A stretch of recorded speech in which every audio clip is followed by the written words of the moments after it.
All right. Now let's have a more relaxed, informative discussion about 49ers Vikings and how the 49ers looked in preseason week 2. Now, the whirlwind, we're right in the midst of it. The 49ers are. They're about to board a plane to go home from Minnesota. They're going to land in the Bay Area really early on Sunday morning. Sunday off to get some sleep to catch up from this week-long trip to do the dual practices and the game against the Vikings. And then 2 practices on Monday and Tuesday before a flight on Wednesday to Houston. And then the dress rehearsal preseason week 3 will be Thursday against the Texans. It's all screwy with NFL schedule this preseason, this training camp, because after that, they have 3 games in 17 days right now, 3 preseason games.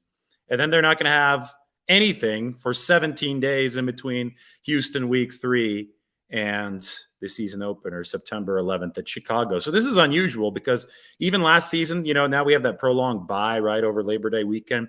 But last season, it wasn't quite as long of a layoff. It wasn't 17 days because the dress rehearsal game against the Raiders was on a Sunday. Well, forget about the Sunday this time around. This time around, we're looking at the dress rehearsal being on a Thursday, creates all kinds of rest complications for the 49ers this week, playing the Saturday, Thursday back-to-back, and then it creates the long vacuum of 17 days after Thursday's game. So that's the context that we're operating in. That's why you didn't see a whole lot of 49ers starters in this game against the Minnesota Vikings, but we still saw enough of some interesting starters and some interesting bubble roster prospects to discuss how this game went. So let's go ahead and go for this right now. I have a window that I'd like to open. This is just going to open up onto my Twitter page where I got a couple of videos queued up. This is first, we'll go Javon Kinlaw because Javon Kinlaw today was awesome. And, this is what I put on the title a little bit earlier. Has Nick Bosa ever been happier than what we saw from Nick Bosa today after Javon Kinlaw got that sack? I mean, you just see the joy in his eyes. Javon Kinlaw's overcome these injuries. And here's what Javon had to say in the locker room. This video courtesy Tracy Sandler at 49ers Fangirls, her handle. This is Javon Kinlaw's first media appearance here of this 2022 season. So let's listen in on what Javon had to say. I'll make this a little bit bigger after the 49ers beat the Vikings. Yeah, that's always the case, man. Just be able to throw them change ups and curveballs in there. I feel like I've been able to do stuff like that, but when you're coming into a new league, learning all type of nuances of the game, it's a lot getting thrown at you. You kind of forget about just playing football, just having fun, So I feel like I'm finally getting back to having fun and just really just being a kid again, now that I'm not in pain. So yeah, that's always the case, man. Just having fun, and he says that he feels like a kid again. That is a great summation of what I think we actually have seen on the field for Javon Kinlaw. There's real joy there. And I thought that the smile from Nick Bosa, just how elated he was after Javon's sack, spoke so many volumes. I think his teammates appreciate the perseverance through the struggle. And this is huge news for the 49ers. All offseason, I've been talking about Javon Kinlaw as a hinge point for this defense, because if he can not only gobble up double teams on the interior there with DJ Jones now gone, but also if he could pass rush out of that defensive tackle spot in the wide 9, which obviously requires so much athleticism from those interior linemen, given how stretched out the field is. You got a lot more ground to cover. If he can do that, he can unlock the table for ends like the edge rushers like Bosa to eat. So maybe that's why Nick Bosa was so happy, because he knows as goes Kinlaw, so goes the rest of this defense. And we know everything about Nick Bosa already, right? I mean, he's a monster. He's gotten even better. I think Tim Ryan today on the broadcast said he's got the PhD in pass rushing. Once you teach it, you're even better at it, because now he's teaching guys like Javon Kinlaw. And, Charles Amenahu, whose birthday it was today, happy 25th birthday to Charles, he told me a couple of weeks ago he thinks Bosa's going to have 20 sacks this year. Well, if Bosa gets 20 sacks, it's because Kinlaw, I think, has made a lot of it possible on the inside. Bosa is phenomenal, obviously, 15 and a half sacks coming off the ACL tear last year. But Kinlaw is such a big domino piece for the 49ers. And I'll tell you what, his teammates were thrilled. And you saw it there in that video. Javon Kinlaw says that he feels like a kid again. And good for him, because, you can never blame a guy in the most violent sport on earth, or one of the most violent sports on earth. I think UFC would give football a run for its money. But this is, the level of athlete, the size of the guys running around, the collisions, injuries just are part of the game in football. And Javon Kinlaw got dealt some pretty rough cards early in his NFL career, right, with those injuries. But boy, he overcame over the course of this past season. And now you have to see if that's going to be able to continue into the regular season. But today was a major, major step forward for him. All right, this was big stuff. Alfredo Gutierrez got the game ball today. This is the Mexico-born. He's from Tijuana. Offensive lineman who's on the International Pathways program for the 49ers. We have him here. It's Alfredo Gutierrez speaking in the locker room. This is also from Tracy Sandler. I'll make this video play here in a second. But Alfredo, he's been around for a season plus now. Hasn't gotten into a game, or hadn't gotten into a game until today, until the very end. And then you saw Taylor Hawkins grab that interception there very late. And because of that interception, the 49ers got the ball back, 10-point lead. Vikings only had one timeout. They could have run out the clock, right? The 49ers could have run out the clock, but they made sure to not kneel down and get this guy, Alfredo Gutierrez, into the game for the first time, because he's been a valuable fixture in the locker room, at practice, brings good energy to the 49ers. And he's not a guy who's going to have a big-time NFL career. He's a guy that's there through the International Pathways program. But the fact that he got into a game, that makes this preseason trip out to Minnesota worthwhile, definitely for him. But I think the 49ers locker room really enjoyed this. So here's what Alfredo had to say. This is also courtesy Tracy Sandler. Let's play this one. Congratulations to me. Thank you to the guys. So there's no temptation to say that Spanish. I almost said it in Spanish. I almost forgot English for a second, and yeah, that was it. But yeah, I was pretty nervous. Like I said, I was like shaking for a little bit. But that was awesome. Like Coach Shanahan gave me the ball. That means a lot to me. How much of a player are you? Congratulations to the whole team. But it's like. So Alfredo, he's not a small guy, as you can tell from that video. He's like 6'8", 6'9", 330. He's a throwback. When you look at the size of Alfredo Gutierrez, you think, oh boy, we're back in the 1980s with these big offensive tackles. They've gotten a bit lighter on their feet, we'll put it that way. So, that's obviously a challenge for him as far as establishing himself as a 53-man roster player, but he's certainly welcome in that 49ers building, as you saw there today. And it was cool. He got to talk to the media after, got to really go through the whole process, and good for him, because the 49ers locker room, I think, really appreciated that. Otherwise you could look at this as a mundane second preseason game. It definitely wasn't for Alfredo Gutierrez, and it definitely wasn't for the men in that locker room to see, both probably the two biggest guys on the team, right? Javon Kinlaw and Alfredo Gutierrez both have moments that really made the 49ers sideline happy. And you talk about team chemistry, the 49ers and that college football vibe that they have. Well, this is it. Stuff like this. Alfredo Gutierrez, Javon Kinlaw coming back, Nick Bosa being super happy. It's not every man for himself. And this is a vibe that Kyle Shanahan and John Lynch have tried to foster over the course of their 6 seasons now at the helm of the 49ers. They've really made it a point to bring in the type of personalities that create moments like this. And I guarantee you it doesn't happen with every single NFL team. I'm just giving you guys the perspective of what we're seeing here with the 49ers. So I think it's important to remember that this might be exceptional, what's going on with the 49ers as far as some of these interactions that we see on the sideline. I trace it back all the way to 2018 when Nick Mullins led the touchdown drive against the Cowboys in the preseason. I think it was week 1.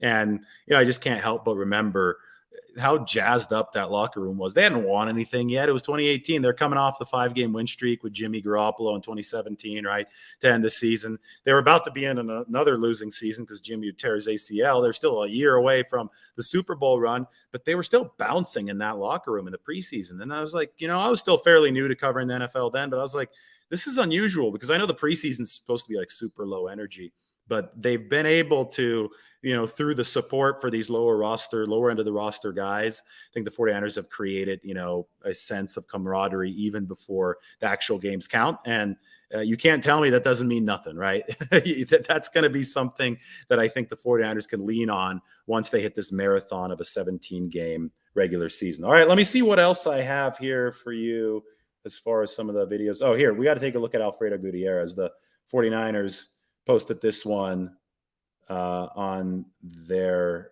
Twitter. That's him. That's what we're talking about when I say throwback offensive tackle.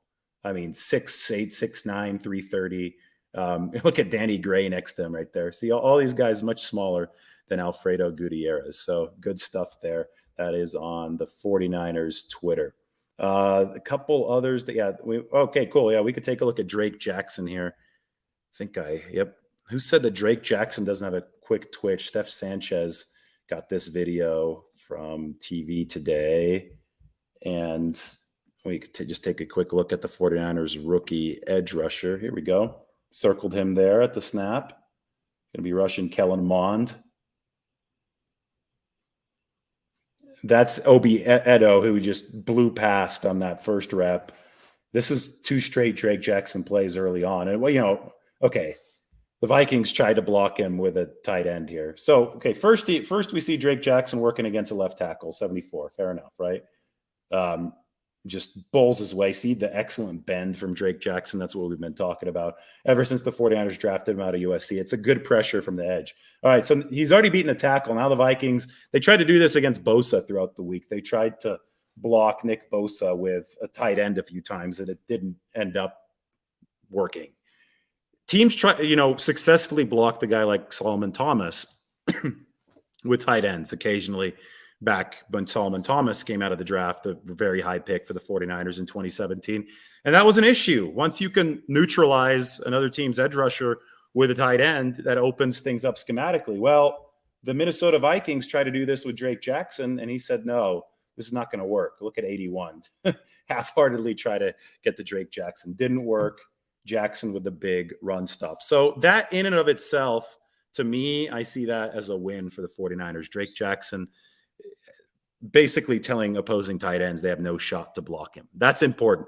Now, the twitch that I'm talking about, that came on it was a different kind of twitch. It wasn't get off the ball twitch. I think he has some of that, but the twitch that I'm talking about was on the pass bat down a little bit later on in the game, where Drake just shot his arms up straight in the air, knocked the pass down. And the reaction time to me was really impressive on that play. So, we've seen him now in 2 preseason games. I think really natural football instincts from Drake. The bend is there. The long arms are there. He's got the 34-inch arms. I mean, there's a whole lot to like from a potential standpoint. And I think we immediately see, based on the way that he pops off the tape, we immediately see why prognosticators had him going in the first round up until this past college football season. And the 49ers may have really gotten the steal, because anybody that you pair up there with Chris Kasarik and Darryl Tapp, who got some love on the broadcast today, I think, that kind of development can really take a defensive lineman, especially a guy who's got the physical skill set, can take him a long way. So good stuff there from Drake Jackson. All right, let's talk about what I think most people want to talk about right now. Jordan Mason and JaMycal Hasty, 2 of the backs that, at the start of training camp, people make their roster projections just based on reputation, based on draft positioning, before guys really have to earn anything in camp. These were 2 of the backs that were on the outside looking in of a lot of projections, right? Mason and Hasty. So where do they stand right now? And, for this, I probably should open up my 53-man roster projection here, because this is going to be really, really interesting. Let's pop this open on the screen. Let's make this nice and big. There you go. I could stretch this out. Let's take a look at the running back room right now, because Mason today was really good. Trey Sermon had something like 8 yards on 5 carries. The one delineating factor there, though, that has to be kept in mind is that Sermon was playing against defenders that are higher up on Minnesota's depth chart than Mason, who came in later in the game. That being said, I've talked about this a lot. Mason ran that triple option at Georgia Tech.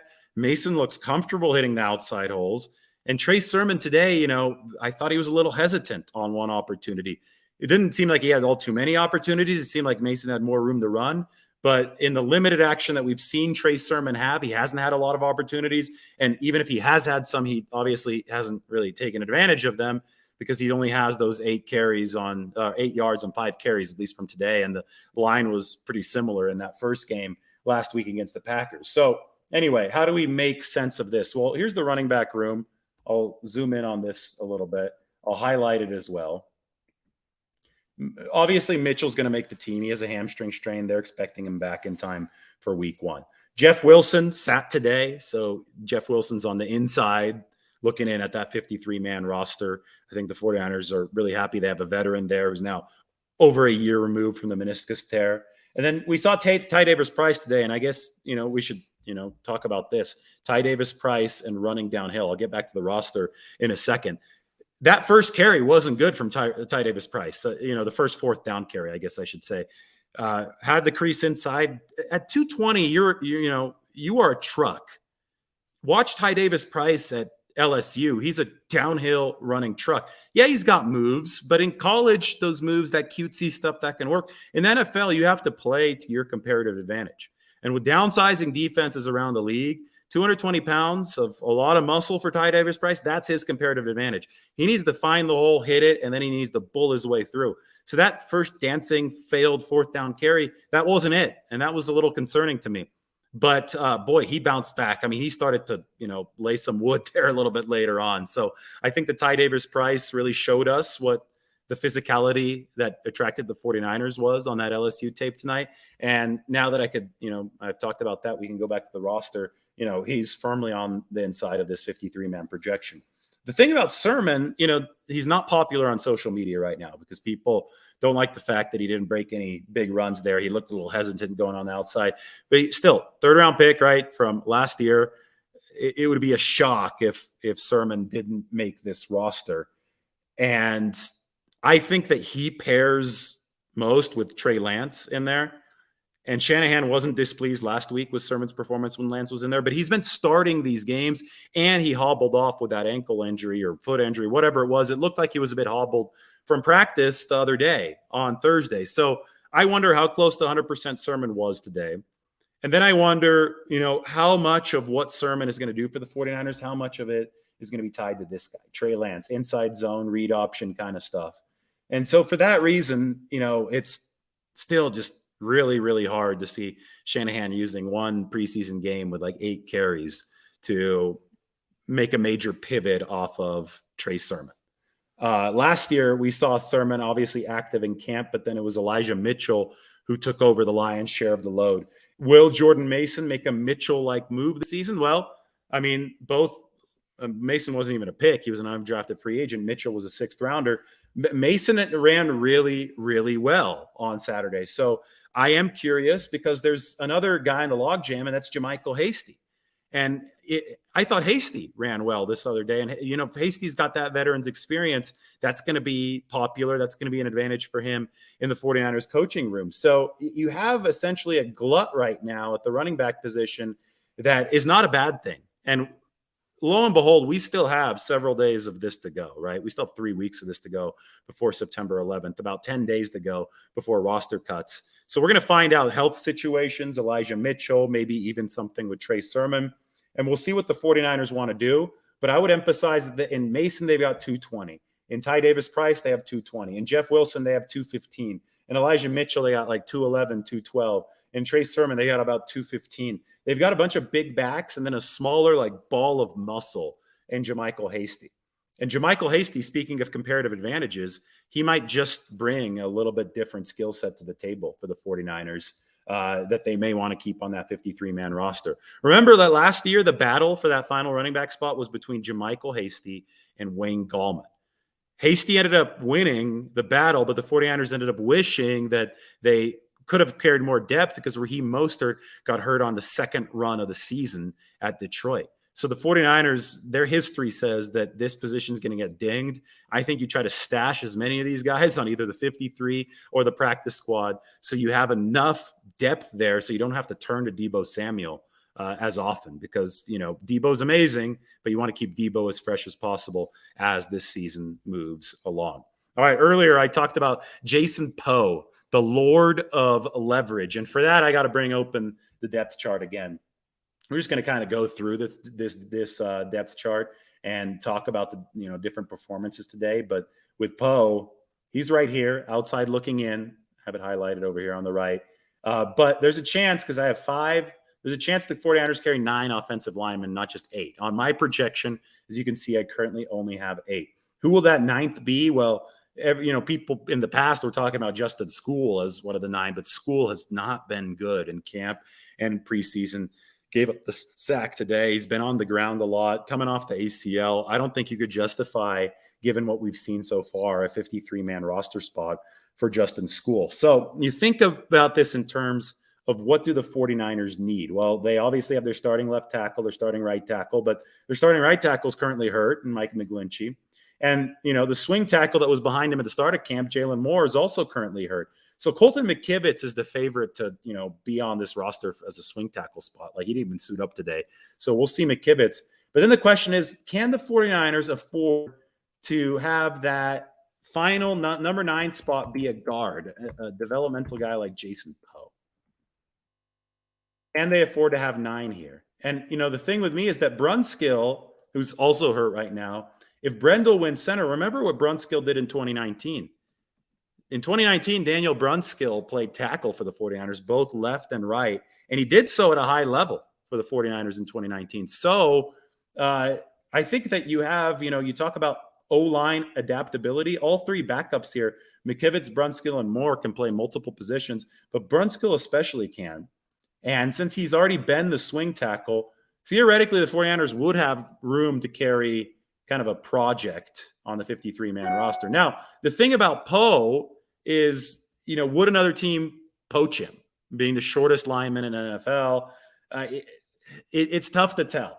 And, maybe the 49ers are saving this for the regular season. We thought that they might try to pull a fast one with Poe today and have him, in some kind of H-back role. Maybe they could save that for the regular season, but we know he has that versatility.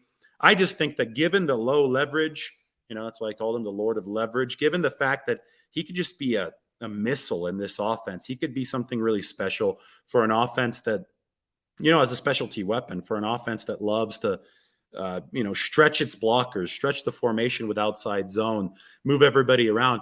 Given Jason Poe's ability to do that at a unique level, catch defenders off guard with that low leverage, I really think that the 49ers want to, at the very least, keep him in the building, right?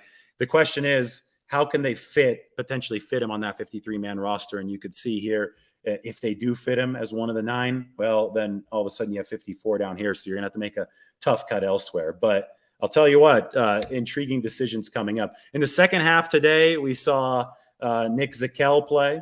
We saw Sam Schluter, Minnesota native, play, but unfortunately came out of the game with a knee injury. Not really sure what that's going to be. Jordan Mills was the 49ers' second string tackle today. Him and School didn't look great today. So I have him on the outside looking in for right now. Gotta sneeze, man. So you look at the 3 guys here. You're going to want adaptability beyond the top 5 offensive linemen, and I really, really think that McKivitz, Brunskill, and Moore are the only 3 offensive linemen who have showcased that at a truly competent level to make the 49ers really, really excited about it. All right, let's go on. Let's go through position group by position group. Quarterback, obviously, being the one that everybody's going to be talking about. I'll, be writing about this tomorrow. I'm really excited to talk to Kyle Shanahan on the conference call. Nate Sudfeld and Brock Purdy were sharp today. I'm going to pull open the stats. I have them right here. But you had Purdy at 14 to 23, Sudfeld at 13 to 17, 4 drops in there. Sudfeld here, I have in my notes. He did a naked rollout, right? So roll out to the offside of his throwing hand, and he found Tyler Kroft, tight end, right around the sideline, just impressively accurate today. I mean, both of these 49ers QBs, backup QBs, have been so accurate throughout all of camp and then now in preseason. I mean, if you combine 14 of 23 with 13 of 17, that adds up to 27 of 40, right? Somebody check my math. Yeah, it's 27 of 40. That's a good percentage right there. That's right around that 70%. So, I mean, these were both 70% guys in training camp. And, people can scoff at camp stats all they want, but they actually have proven predictive of regular season performance. Last year with Garoppolo and with Lance, they did. And this season, we've seen Lance really improve throughout the course of training camp. And we've seen Purdy and Sudfeld just be accurate, just execute the offense, deliver the ball on time. They're doing all these things, and now it's translated into these games. So for the 49ers, I think that's something to be really excited about. Obviously, the big play today that really turned around the game on the scoreboard, I thought, was 2-minute drill, Brock Purdy working, 3rd and long, just threw a bolt to Malik Turner. And we could talk about this. Let's tie this in with the receivers. Malik Turner is your 6th wide receiver for the 49ers. I projected this a while ago. I'd be shocked if this wasn't the case, because Turner was the up man on the punt from Wisnowski where the fumble was forced, and Turner's the one that forced the fumble. Samuel Womack fell on it. But the reason that Turner is your 6th wide receiver, the reason that 49ers are carrying 6 and not just 5 is because they need that special teams contributor. Turner's been a great gunner for them. Not for them. He's been a great gunner for Dallas, for Seattle, where he played under special teams coordinator Brian Schneider. And obviously he made a big special teams play today. So I would expect Malik Turner to be on this roster. And that was Brock Purdy's, highlight moment today. And there are a lot of them. I mean, Purdy throwing from movement. Whenever he's rolling out and throwing, he puts the ball on the money. He's a gamer, right? And the field general presence is there at a level that I haven't seen from any rookie quarterback under Kyle Shanahan yet. So you go back through Beathard, Mullins, and then obviously Trey Lance last year. Purdy farther along in terms of the, just how he's commanding the proceedings. He's running the play clock all the way down to 0. He did that last week too, managing the clock well. We've seen both Sudfeld and Purdy manage the clock well. I mean, it's indisputable. There's no way to say that the 49ers quarterbacks weren't good. I mean, they were really, really good today. And, they put up 24 points easily in this game where they're kind of just bleeding clock, keeping it vanilla on offense. If there wasn't that missed call against Minnesota, right? They had it down at the 1-yard line, and then Keaton Sutherland got blown up, hands to the face. It was encroachment and hands to the face. It caused the fumble on the snap, and the officials didn't call it. I joked, if that gets miscalled in the regular season, Kyle Shanahan probably gets ejected because he's so mad, right? But they didn't call it, whatever. We move on. But that robbed Purdy of a scoring drive. But, if you just looked at the stats, I don't think you would realize how well both of these QBs played, because Purdy had those 4 drops. His receivers had those 4 drops. And Sudfeld, I think was indisputably good, 13 of 17. He was on the money today. And that was even despite, sketchy offensive line play today from the 49ers. They were not great up front, but the 2 guys that we have to watch, and, I've already talked about the offensive line, so we could open it up one more time up here. These are the 2 guys that started, Aaron Banks and Spencer Burford, rookie at right guard. Guy only has 5 NFL regular season snaps at left guard. Same thing as I told you guys a little bit earlier. I have to watch the tape, and I obviously haven't had a chance to watch the tape yet to fully evaluate Burford and Banks. But this was a huge game for them, just because the 49ers are trying to cram in experience before week 1. And I thought that Spencer Burford looked better in pass protection just to my casual eye watching the TV copy, the live TV copy. Thought he looked a lot better in pass protection. Might have given up 1 pressure that I saw with the naked eye, but last week wasn't very good at all, right? It was a run blocking over pass protection thing. So as long as Burford is making strides, and we'll have the final tally in on him by tomorrow, the 49ers feel decently good about this game, because the depth on that offensive line did struggle. But remember, only Burford and Banks are starters in that unit. Okay, let's see. So the tight end position, I'm just going through the positions right now. Juwan Jennings had a drop today. I didn't like that. He's had some drop issues. We're talking about the receivers right now. But other than that, not much to write home about. We saw Willie Snead get some action there toward the end of the game. Marcus Johnson had that one return. Croft, obviously. Tyler Croft, who made that nice catch from Sudfeld's good pass that I was talking about on that little bootleg, the naked bootleg, right? Croft had 42 catches a few seasons ago over in Cincinnati. So this guy, he's no chump. This guy he has the ability to catch the football. And who else does is Tanner Hudson, who had a good day today. Had that one drop early, right? But that was really uncharacteristic because he has some of the best hands on this 49ers team. But then he caught several passes after.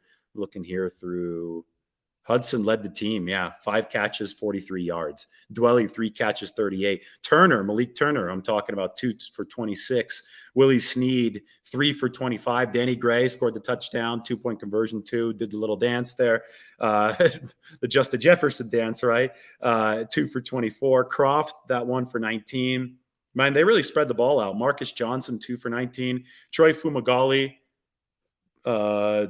2 for 10. Juwan Jennings, 2 for 7.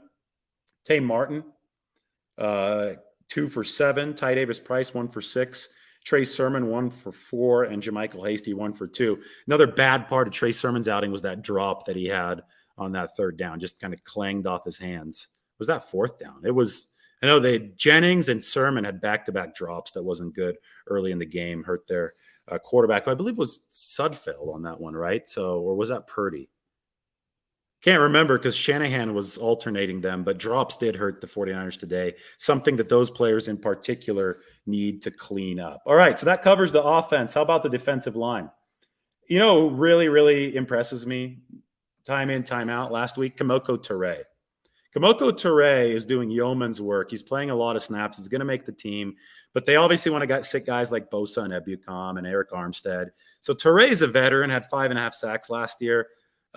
He's in there eating up snaps in these preseason games. And that's going to allow him probably to rest a little bit more on Thursday and then give Bosa and all those guys a final tune-up opportunity. Although there's a chance that Bosa doesn't play at all on Thursday. He hasn't played in the preseason before. But starters, right, are going to have a tune-up opportunity on Thursday. So you have to give Trey a lot of credit. He put up bigger numbers last Friday against the Packers, but I think he was still an integral part of what the 49ers were doing today to be able to just, survive all the snaps today. We saw Hassan Ridgeway today. He's back from the quad injury, so he was working on the inside. But, I mean, the guy that you have to talk about, and we're going to, bring this back, is Javon Kinlaw. So, a lot of you weren't here a little bit earlier when we were talking about Javon, but you will be now. This is from Tracy Sandler.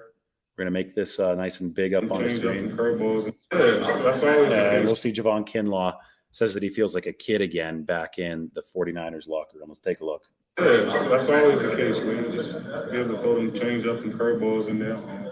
I feel like I've been able to do stuff like that, but when you're coming into a new league and learning all type of nuances of the game, it's a lot getting thrown at you. You kind of forget about just playing football, just having fun, So I feel like I'm finally getting back to having fun and, just really just being a kid again, now that I'm not in pain. So That's Javon Kinlaw, not in pain anymore. I play that at the top thanks to Tracy Sandler.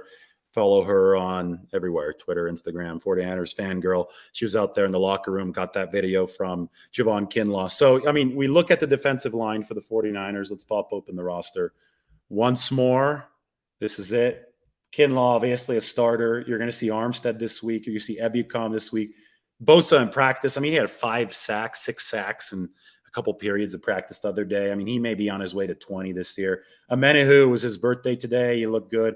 Ridgeway, Trey, you've got Kerry Hyder, Kevin Givens, Jordan Willis looked good today too.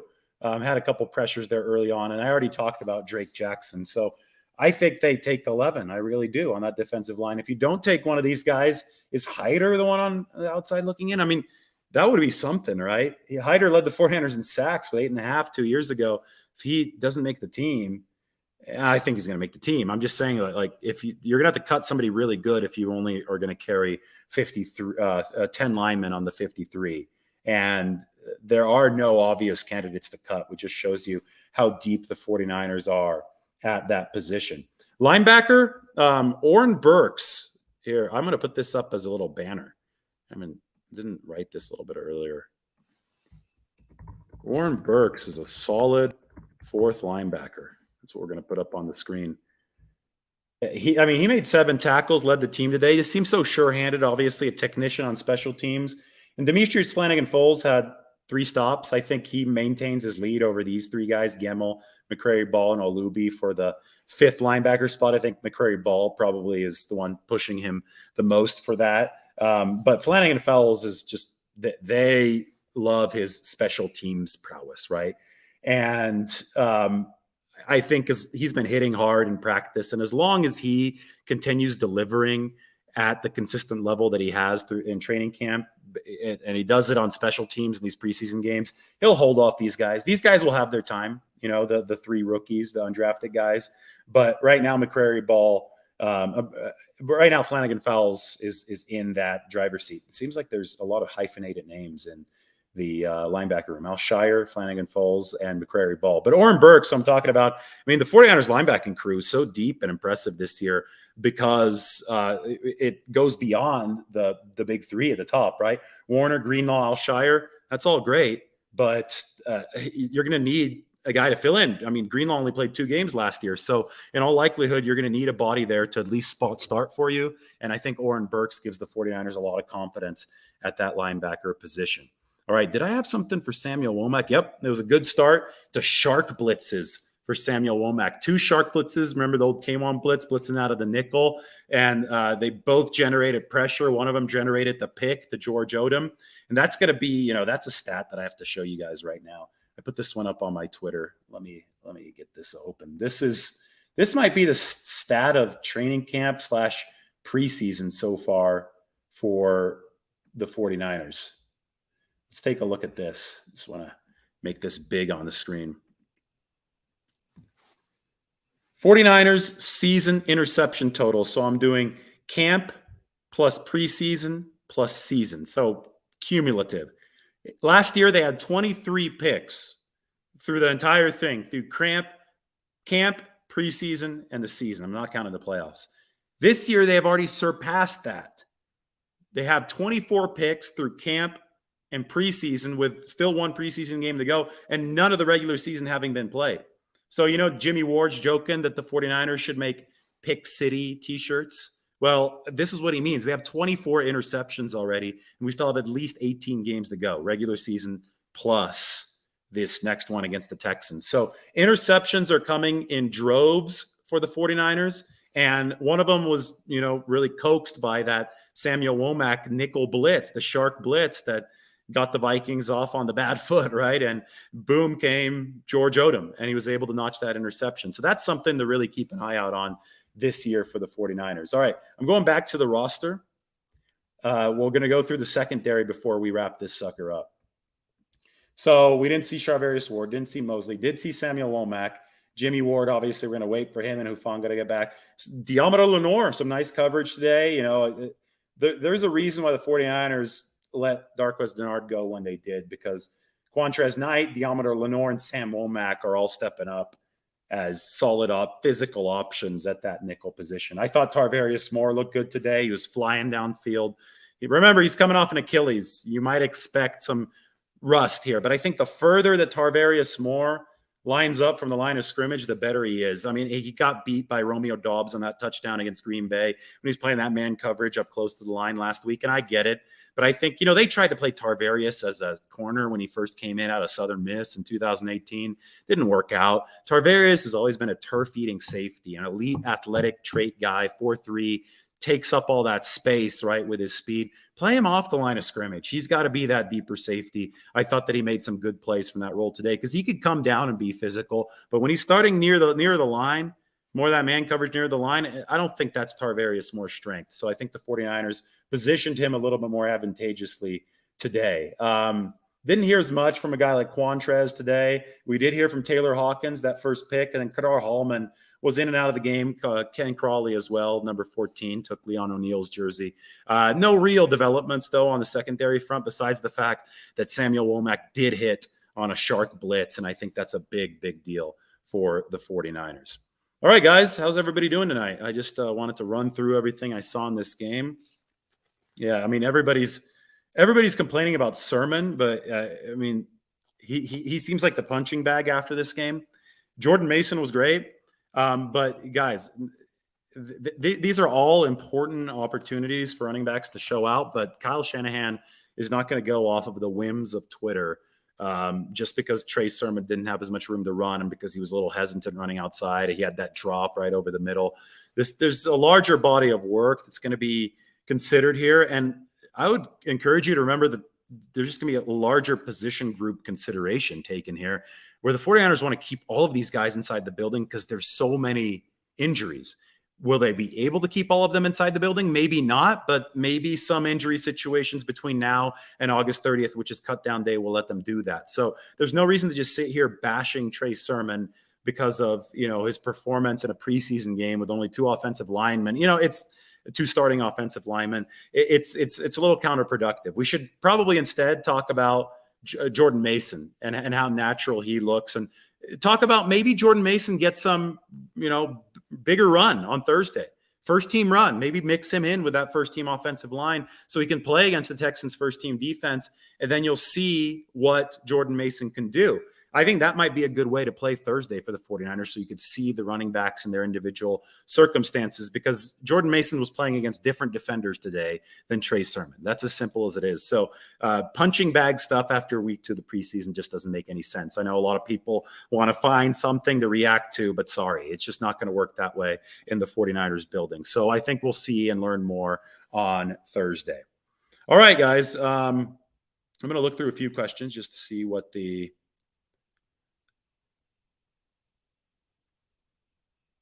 prevailing thoughts are here. So many people talking about Sermon. Yes, this game wasn't all about Sermon, guys. There's a lot more that happened. The QBs looked good.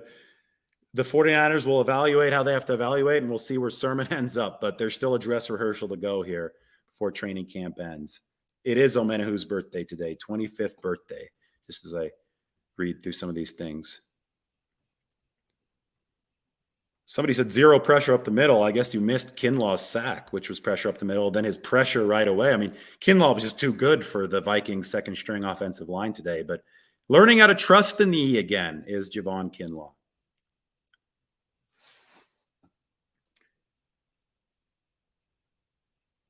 Yeah, they're going to, you might not be bashing him. I don't know. Like, I have 100 comments here, man. I'm not like talking to anybody in specific. But I get on social media and people, are making jokes about Sermon. He's gonna have to be flipping burgers in a couple weeks or something. I mean, that's bashing him. Okay, there's no point to overreact to preseason games. We can evaluate. We can say that he's running under different conditions than Jordan Mason. We could say Jordan Mason ran well, and we could sit back and see what Kyle Shanahan decides, knowing that he's going to run a bunch of backs this year. So I'm not like talking individually to one person. I'm talking kind of cumulatively to the vibe coming out of this. And the vibe coming out of this was a little bit, extreme regarding Trey Sermon, given the fact that this is the preseason, right? We're learning, but we can't act like we have all the answers just because of this one game. Yeah, you're absolutely right with Purdy. I haven't seen a more poised QB under Kyle Shanahan rookie year than Brock Purdy. It'd be interesting to know what Kirk Cousins looked like in 2012 under Shanahan with Washington in training camp. That's probably something we can go back and dig up. But Purdy looks really poised, and I think that he's, that's a testament. That's a testament to the years he put in at Iowa State. Good testament to the 49ers scouting department too, picking him there in that 7th round. Yeah, and Ty Davis-Price did run great. All right, guys, nice 45-minute show for you today. Let me see if Matt Barrow's article's up yet on Athletic. I think it probably is, because if it is, you guys should go check it out. Yep, it is.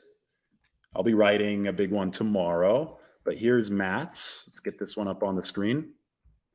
Javon Kinlaw, 3 rookies among the 49ers standouts in a preseason win over the Vikings. Boom. Put this up on the comment section so you can go and check out Matt's work.